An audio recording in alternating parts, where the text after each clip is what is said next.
Bismillah, assalamualaikum warahmatullahi wabarakatuh. Alhamdulillah, salatu wassalamu ala rasulillah wa ba'du. Baik, saya akan menjelaskan sedikit kisah tentang Daulah Mughal ya, yang berada di India. Jadi, setelah wafatnya Genghis Khan, ya, kekaisaran Mongol itu terbagi menjadi beberapa bagian. Ada Golden Horde di Rusia, kemudian Ilhan di Persia, dan ada juga Timur di Samarkand, yakni Turkmenistan. Timur atau Timur Leng ini ya keturunannya dikenal dengan dinasti Timurib. Kemudian salah satu pangeran dinasti Timurib itu ada yang bernama Zahiruddin Muhammad Babur.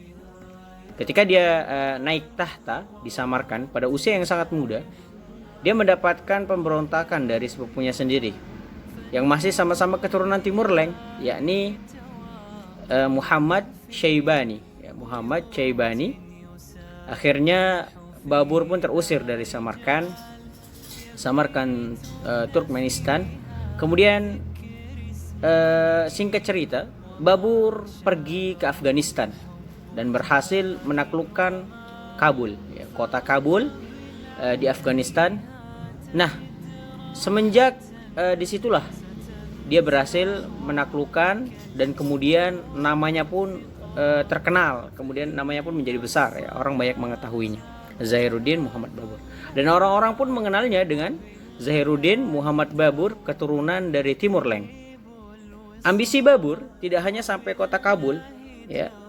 Dia juga sudah meninggalkan tanah nenek moyangnya Samarkand yang diambil dari sepupunya sendiri. Kemudian dia berhasil menjadi raja di Kabul. Ambisi berikutnya adalah anak benua India. Ternyata di India sudah ada dinasti yang berkuasa, dinasti Muslim juga, yakni dinasti Delhi. Pemimpin kota Delhi atau sekarang New Delhi.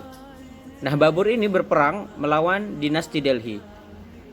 Ya, sebenarnya dinasti Delhi pada masa itu sudah tercampur ya. Jadi Islamnya atau itu sudah tidak murni, ya sudah tercampur, ada Hindu-Hindunya juga ya.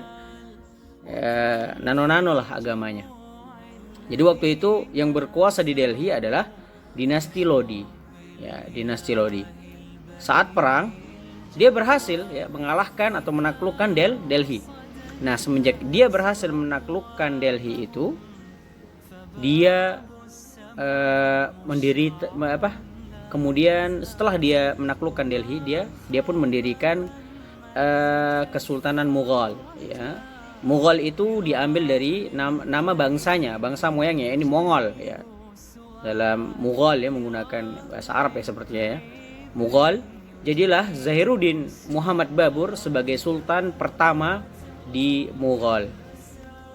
Ada beberapa perbedaannya pada zaman yang sama. Memang di zaman pertengahan ini atau zaman keemasan Islam, pada zaman itu ada 3 raksasa dunia ya. Dengan berdirinya Mughal tadi, ada 3 raksasa dunia yang muncul. Ya, ini yang pertama adalah Turki Utsmani. Ya, jelas manhaj dan akidahnya adalah Ahlus Sunnah wal Jamaah. Kemudian fikihnya adalah Hanafiyah. Kemudian di Persia di waktu yang bersamaan juga muncullah dinasti Syafawiyah, dan akidahnya mereka adalah Syiah 12 imam, Syiah Itsna Asyariyah.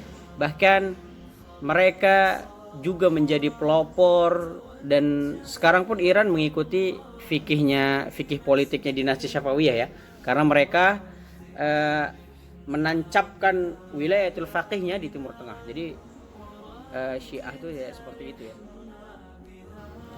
Nah, kemudian ya, sampai sekarang Iran itu masih mengikuti fikihnya politik Syafawiyah ya. Karena Syafawiyah lah yang memulai politik wilayatul faqih. Ya, jadi orang Syiah itu harus punya wilayatul faqih yang saya katakan tadi. Karena itu mereka menancapkan pengaruhnya di Timur Tengah, kemudian diikuti Iran sampailah sekarang. Nah, raksasa selanjutnya ya setelah Turkmenistan, kemudian bukan ya tadi dinasti Utsmaniyah ya di Mesir, kemudian dilanjutkan yang raksasa ketiga adalah yang kita bahas saat ini, yakni Mughal.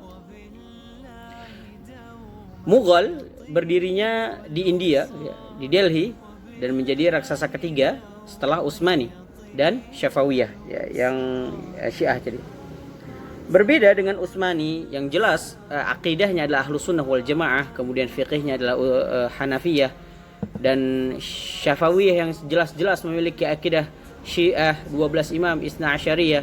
Kemudian Mughal di India ini seperti yang saya katakan sebelumnya, yakni nano-nano ya atau gado-gado ya, tidak memiliki penetapan atau ciri khas khusus daripada manhaj dan akidahnya yang resmi yang dianut mereka.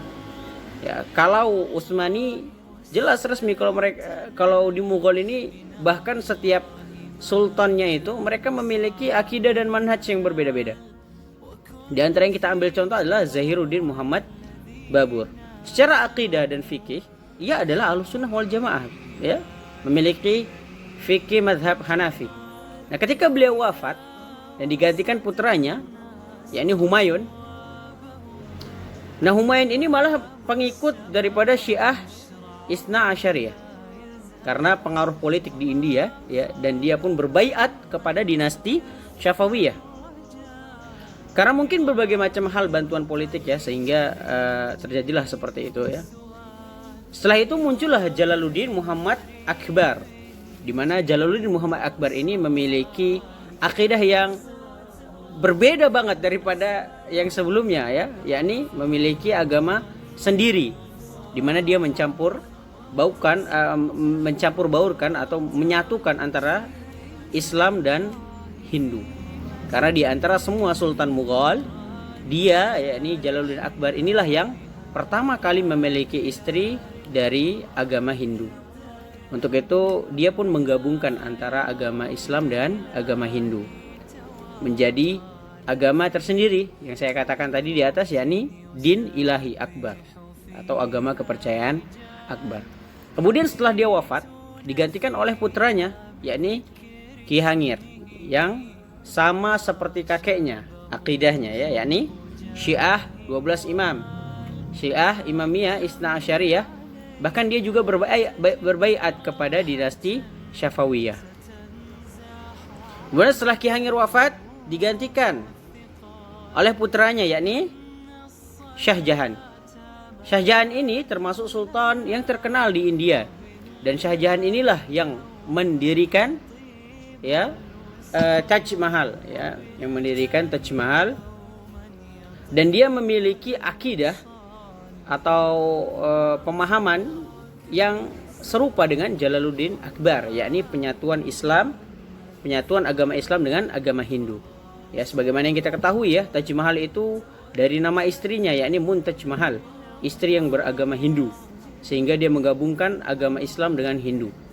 Kemudian setelah Shah Jahan wafat, barulah digantikan dengan Aurangzeb, yakni Aurangzeb, dan di antara semua Sultan Mughal ya, Aurangzeb lah yang memiliki akidah yang lurus, yakni akidah Ahlus Sunnah wal Jamaah dan manhaj yang benar, berada di atas jalan para sahabat dan tabi'in, kemudian tabi'ut tabi'in, yang memiliki fiqih mazhab Hanafiyah.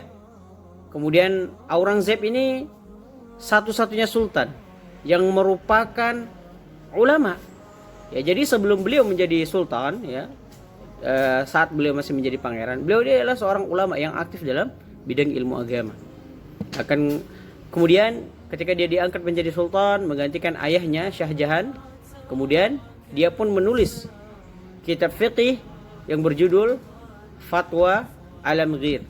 Kemudian setelah dia berkuasa, dia pun memperbaiki sistem keagamaan yang telah dirusak oleh moyang-moyangnya, dirusak oleh kakek-kakeknya, bapak-bapaknya, sehingga ketika itu ia pun dituduh dengan ekstrim, radikal, seakan-akan ya seperti saat inilah sedikit-sedikit dikatakan bid'ah, dianggap radikal. dikit-dikit perbuatan kufur ya. Sama Aurangzeb dulu dikatakan seperti itu. Ya, dia katakan orang yang ekstrim atau radikal. Dan kemudian Aurangzeb ini tidak segan-segan ya untuk membunuh bahkan memerangi orang-orang yang mencampur adukan antara agama Islam dengan agama Hindu. Contoh ya, agama yang kita ketahui ya, Sikh itu adalah agama pencampuran antara Islam dengan agama Hindu. Dia juga ada sangkut pautnya dengan agama yang din ilahi akbar tadi, yakni yang dibuat atau dicetus oleh Jalaluddin Akbar yang di awal tadi yang saya sebutkan. Jadi Aurangzeb sangat anti dan ia pun selalu memerangi orang-orang yang mencampur adukan antara Islam dengan agama lain. Jadi Aurangzeb pun sangat kesal ya dengan orang-orang yang senantiasa mencampur adukan, kemudian pun dia pun memerangi bahkan tidak segan-segan untuk membunuhnya. Ya, jadi mungkin cukup ya daripada kisah singkat terkait Daulah Mughal. Sebenarnya banyak ya sultan-sultan yang pernah memimpin Daulah Mughal, sekitar 30-an ya. Akan tetapi yang saya sebutkan tadi itu adalah yang terkenal ya. Dan hanya Aurangzeb yang benar-benar memiliki akidah yang baik gitu, akidah yang jelas bagaimana Rasulullah dan para sahabatnya. Semoga Allah Subhanahu wa taala merahmati Aurangzeb ya. Dan itulah ya faedah daripada ucapan Buya Hamka. Di antara yang kita lihat dahulu ya, yang menghancurkan dunia Islam adalah Mongol ya, bangsa Mongol. Bangsa yang pertama kali menghancurkan dunia Islam di saat Islam lagi jaya-jayanya. Kemudian ya dari bangsa Mongol pula gitu, setelah penaklukan Mongol ya, Baghdad dan ternyata dari sulbinya Genghis Khan ya, dari keturunannya Genghis Khan ini malah melahirkan orang-orang Islam yang kemudian membela Islam dan membela agama Allah Ta'ala. Insyaallah ya, tabarakallah. Mungkin cukup daripada penyampaian saya terkait Daulah Mughal ya. Terlebih dan kurang saya mohon maaf, mungkin ada sedikit kata-kata yang berulang ya, karena saya tidak begitu faham dengan sirah ya, akan tetapi saya mencoba untuk sedikit bertanya kepada orang yang mengerti. Jadi itulah yang saya paparkan, semoga dapat dipahami. Syukran wa jazakumullah khairan wa zadakumullah ilman nafi'an. Kita tutup dengan subhanakallah bihamdik, asyhadu an la ilaha illa anta astaghfiruka wa atubu ilaik. Assalamualaikum warahmatullahi wabarakatuh.